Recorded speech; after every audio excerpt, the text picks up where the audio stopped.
Sige na, Orang. Sagutin mo na yung telepono.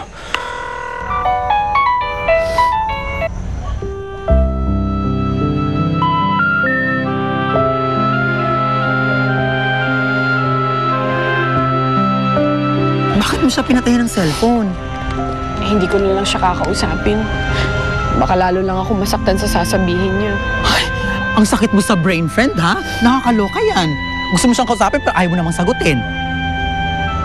Ay, halika na nga. Umuwi na nga tayo. Diyos ko, iyak ka ng iyak mo. Tama na yan.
Asawa niyo, Nay?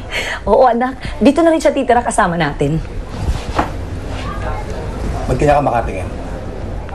Ayaw mo ako dito? Hindi po. Pasensya na po. Oh, Alis mo na ako. saan ka pupunta? Narakit! Ha? Sige.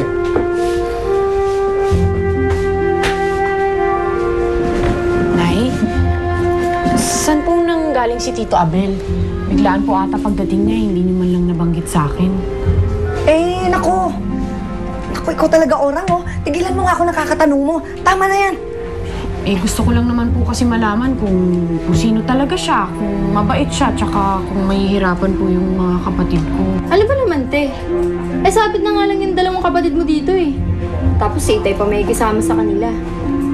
Kahit ano pang ugali ni Itay, dapat lang matuto kayong mag-adjust sa kanya. Intindihan nyo? Eh, wala naman siguro masama sa sinabi ko. Nag-aalala lang naman ako para sa mga bata. Tama na nga yan.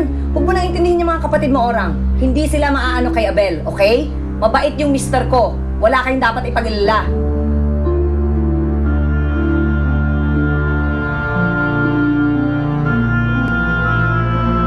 Galit sa akin si Orang. Lalo na't pagkataas ko siyang ipagtabuyan. Oh, parang affected na affected ka. Huwag mo sabihin tinamaan ka na sa babae na yun. I'm just giving Sylvia and myself another chance. Good. Siya yung babae para sa'yo. Pero hindi yan yung sagot sa tanong ko. Alam mo, Danny, ang relasyon ng mayayaman sa mahihirap, sa amo at atay, hindi nagwo-work yan. Tingnan mo yung nangyari sa mga magulang natin. Diba? Yung daddy mo namatay.